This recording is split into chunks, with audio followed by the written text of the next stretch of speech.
What in the actual hell was that game last night? Like, I'm still kind of lost for words. I felt like a nuclear bomb had went off in my living room watching that hockey game. Like, just all the hope, all the optimism, everything that we had felt going into that matchup just gone immediately. And flashbacks to years of pain, just absolutely abysmal performance.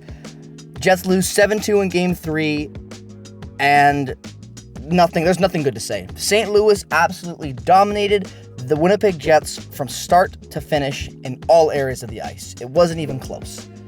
And, we all knew that St. Louis was going to come out with high energy. Nobody wants to go down 3-0 in a playoff series. So you know what you're going to be getting when you go in to play a team on home ice. They're down 2-0. We knew this was going to be a tough matchup, but to watch the Jets completely fold like that, it was absolutely pathetic. The Jets folded faster than a cheap lawn chair, and it was ridiculous. And now you have to go move forward from one of the worst games the Jets have played ever in their playoff history. It might even be regular season history. That was one of the ugliest performances I'd ever seen after going from amazing performances at home. Think about what those first two games were like in Winnipeg. Game 1 and 2, yeah, they were close, but when the Jets needed to step up, their best players did that. Last night was the exact opposite of Game 1 and 2. Nobody stepped up. Connor Hellebuck got pulled. Ladies and gentlemen, we saw Eric Comrie dress in a playoff game. Remember all the memes that we were all joking about? Eric Comrie is a great guy for the room, but come playoff time, is that who you want starting a game? I know he didn't start, but still, the fact that Eric Comrie was put into a playoff game speaks so much volume into how terrible last night was. And again, Eric Comrie had a pretty decent year, but when you have Connor Hellebuck and you have to pull that man in the playoffs, then you know you are going to lose that hockey game, without a doubt. And that is exactly what happened to the Winnipeg Jets yesterday. The top line, just every player shit the bed. It's impossible just to pick one area and be like, this was all that. Last year against Colorado, you can make the argument that, Hellebuck let in a lot of soft goals and that, it really kind of took momentum away from the team. But the team still played bad in front of him. But Hellebuck did let in some bad goals. Last night, in my opinion, it was a complete team loss. Every single player, everybody involved with the organization last night failed. From coaching staff to the players. Without a doubt, that's exactly what happened in my opinion. And going forward now, what you're going to really have to do is just try to find balance. Calm down, settle things down, and go for it. You're going to, I don't even know what to say.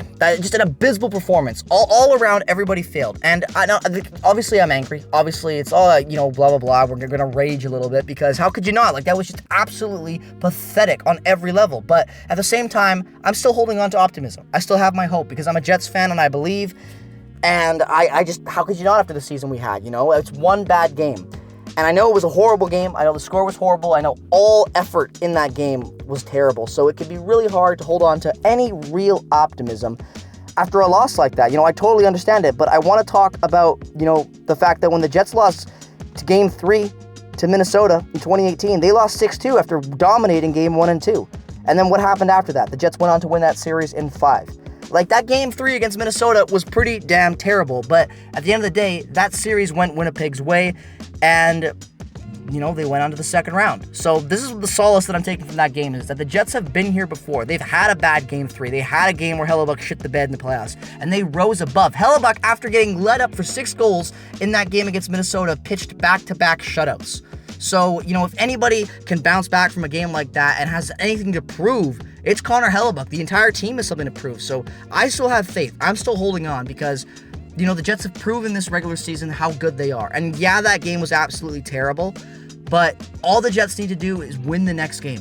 Win the next game, take it home for Game 5. That whiteout crowd is going to be absolutely insane, and then you have a chance. I think that the Jets totally can bounce back. I still have faith, and you all should too. That game was still ugly nonetheless, but at the end of the day, this is hockey. Things like that can happen. Getting humbled like that can sometimes put things into perspective. So I'm going to try to hold on to any optimism that I can find. I hope that you all do too. Subscribe and I'll see you in the next one. It'll all be over.